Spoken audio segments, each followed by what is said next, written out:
모르는 척하고 나중에 사또 자제한테 막 울어요. 왜냐하면 자기가 부친의 제삿날인데 집에 가지 못해가지고 너무 슬프다고. 그러니까 사또 자제가 그런 일이 있으면 나한테 얘기를 해야지. 가봐 이렇게 만듭니다. 여우죠, 여우. 그죠?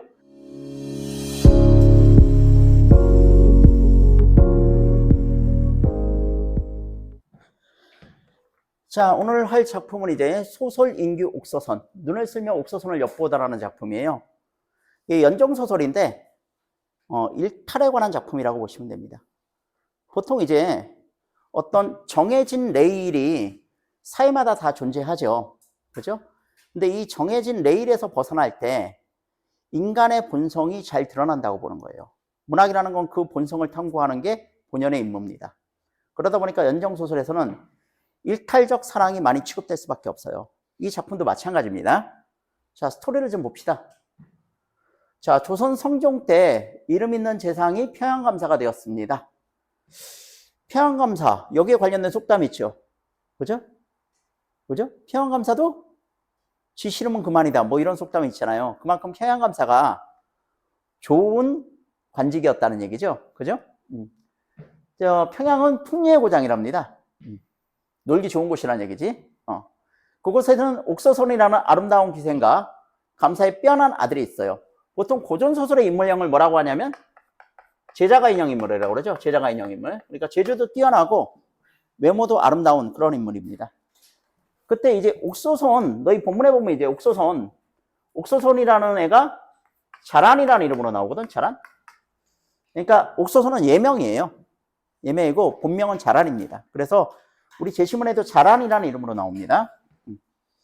이 옥서선이나 감사의 아들 두 명 전부 이제 재주도 뛰어나고 외모도 아름다운 그런 아이들이야. 자, 감사의 생일잔치에 둘이 짝을 맞추어서 춤을 추었어요. 아주 빼어난 기교와 어울림을 보여줍니다. 그러니까 사람들이 전부 사겨라 사겨라 이랬겠죠. 그죠? 그래서 둘이 사귀게 됐어요. 그래서 감사가 옥서선을 아들의 시중드는 기생으로 삼으니 둘의 정이 날로 깊어갑니다. 자, 근데 여기서부터가 이제 문제야. 요 6번부터가 EBS에 있는 부분입니다. 자, 임기가 차 돌아오게 되자 감사는 아들의 의견을 묻지만 생은 의연히 이별합니다. 이 부분이 굉장히 중요한 부분인데 사실 이제 감사 입장에서는 굉장히 걱정이 되는 거야. 왜냐면 둘이 정이 깊어졌다고 그랬잖아요. 그죠? 근데 둘을 강제로 떼어놨다가는 얘네들이 상사병에 걸려가지고 오히려 잘못될 수가 있잖아요. 그죠? 그렇다고 해서 또 이 자란이를 지금 서울까지 데려가면 남들 보기에 보기 좋지 않아요. 이것이 아들의 미래에도 악영향을 끼칠 수 있습니다. 그래서 이것 때문에 굉장히 고민이 깊어진 거거든. 그래서 아들한테 물어본 거야. 아빠는 이런 고민인데 넌 어떻게 생각하냐 그랬더니 아버지 저를 드문드문 하시네. 저 대장부예요, 대장부. 여자 따위는 헌시짝 버리듯이 할 수 있는 그런 남자입니다. 오, 내 아들 상남자. 박수. 이래가지고 넘어간 거예요. 자, 그런데 문제는 뭐냐면 그게 진짜 얘가 상남자라 그런 게 아니라 이별의 정이 뭔지 잘 알지 못했기 때문이에요. 그래서 서로로 돌아온 후에 점차로 얘가 옥서선을 그리워하는 마음이 생깁니다. 그리고 얘 이제 나이가 지금 몇 살이냐면 옛날 고전소리 그런 게 좀 웃겨요. 12살이거든요, 지금. 그러니까 초등학교 5학년이에요. 옥서선도. 우리 나이잖아, 우리 나이. 한국 나이로 12살이에요. 얘가 이제 또 과거 준비를 하러 가야 돼. 그래서 이제 기숙학원에 들어가겠죠. 옛날 기숙학원은 보통 산사, 절이죠. 그죠? 거기에 들어갔더니 더 외로워지는 거죠. 그죠? 달만 봐도 갑자기 눈물이 흐르고 이러는 거야. 어느 날 밤, 달빛이 조용한 광경을 보며 옥서선을 굉장히 그리워합니다. 여기까지가 EBS에 있는 부분인데. 자, 11번 사건. 여기서부터 파격이 시작됩니다. 그날 밤 생은 몰래 평양길을 떠나서 온갖 고생을 당하며 한 달 만에 평양에 도착해. 얘 지금 어디인데 위치가? 한양이잖아요. 평양까지 걸어갔다는 얘기예요, 지금. 헐. 지금 차 타고 가도 굉장히 먼 거리인데 여기를 지금 걸어갔어요. 얼마 걸렸대? 한 달 걸렸대요. 그러니까 완전히 꼴은 산거지가 됐겠죠. 그죠? 생은 옥서선의 집을 찾아가지만 옥서선은 사또자제의 총애를 받고 있어서 만날 수 없다는 기생어미의 박대를 받고 돌아옵니다. 생은 일전에 은혜를 베풀었던 아전의 집을 찾아가니 반갑게 맞아주고 옥서선을 만날 계책을 알려줍니다. 자, 그래서 이제 옥서선을 만나는 장면이 이제 나옵니다.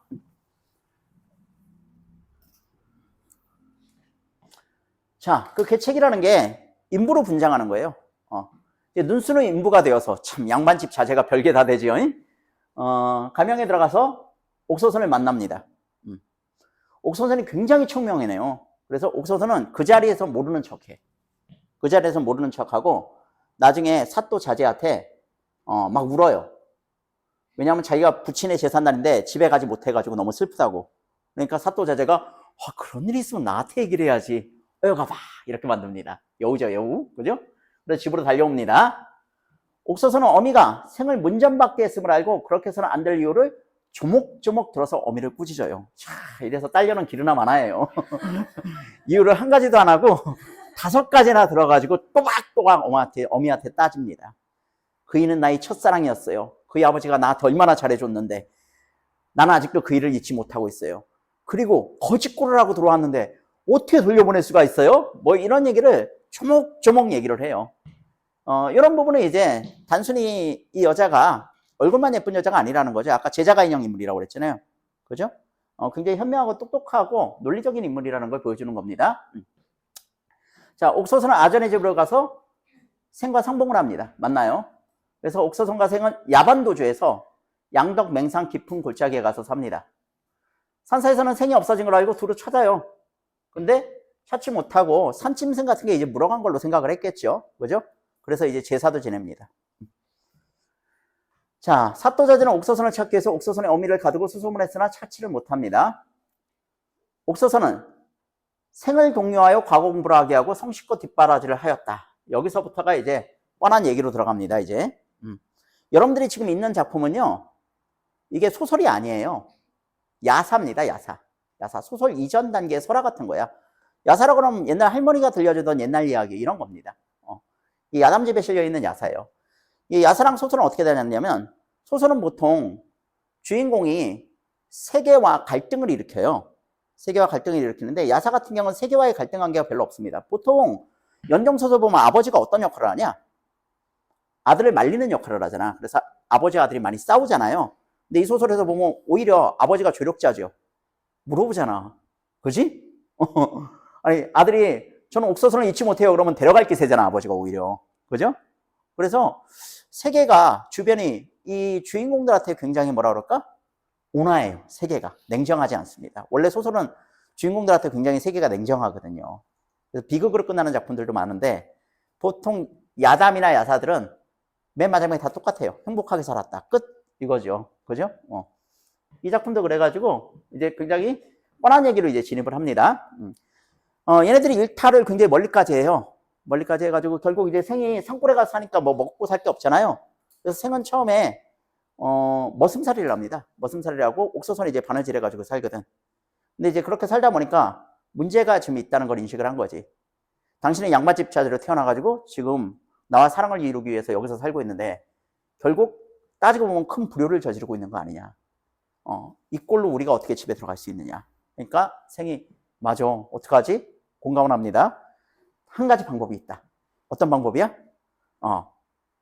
시험 봐가지고 전국 수석을 하면 부모님도 용서해 주실 것이다. 그래서 과거 보기를 독려하는 겁니다. 그래서 책을 구해다가 공부를 시키고 옥서선은 성실껏 뒷바라지를 합니다. 자, 알성대가를 위해서 상경한 생은 드디어 과거에 장원급제를 합니다. 그리고 임금은 위조 판사인 생의 아비에게 장원의리가 아들인 것 같은데 직책을 대사원으로 쓴 것으로 의심스럽다고 합니다. 그러니까 얘가 가출했을 때 있잖아. 아빠의 직책이 뭐였어? 대사원이었던 거야. 그 사이 아빠는 승진했는데 그걸 모르고 있었던 거죠. 위조 판사가 됐는데. 자, 생의 아비가 시지, 그러니까 시험지죠. 시험지를 보고 아들임을 확인하고 임금께 자초지정을 말씀드립니다. 그래서 부자가 상봉해요. 임금이 생에게 그동안의 경과를 물으니 자초지정을 말하고 벌을 청합니다. 임금이 기이하다 하여 아비에게 생을 용서하게 하고 옥서선을 정실로 삼고 그 소생의 아들을 청연케 허락합니다. 굉장히 파격적인 겁니다. 옥서선이 기생이잖아요. 자라니가. 기생은 정실 부인이 될 수 없다는 거 아시죠? 여러분들 그 춘향 전에 춘향이도 정실 부인이 되지 못했어요. 제 1부인은 그 레벨이 맞는 사람만 이제 부인이 될 수 있는 겁니다. 레벨이 안 맞으면 첩으로 들어가야 되는데 얘는 정실 부인으로 삼았다는 건 굉장히 큰 파격이에요. 그리고 그 아들들도 청연케 허락하였다고 그러는데 이게 무슨 뜻이냐면 청연이라는 것은 이제 청직과 이제 현직을 얘기하는데 옛날 관직은 실력만 있다고 들어가는 게 아니에요. 어떤 자기에게 흠이 있으면 들어가지 못해. 그러니까 이 청자가 맑을 청자잖아요. 맑을 청자입니다. 그러니까 흠집이 있으면 관직에 오르지 못하거든요. 근데 청연케 했다는 것은 흠집을 다 없애었다는 얘기죠. 그죠? 얘한테 흠집이 있잖아. 부모 몰래 가출도 하고 애들도 몰래 낳고 그런 거잖아요. 그죠? 근데 그걸 다 없애었다는 얘기입니다.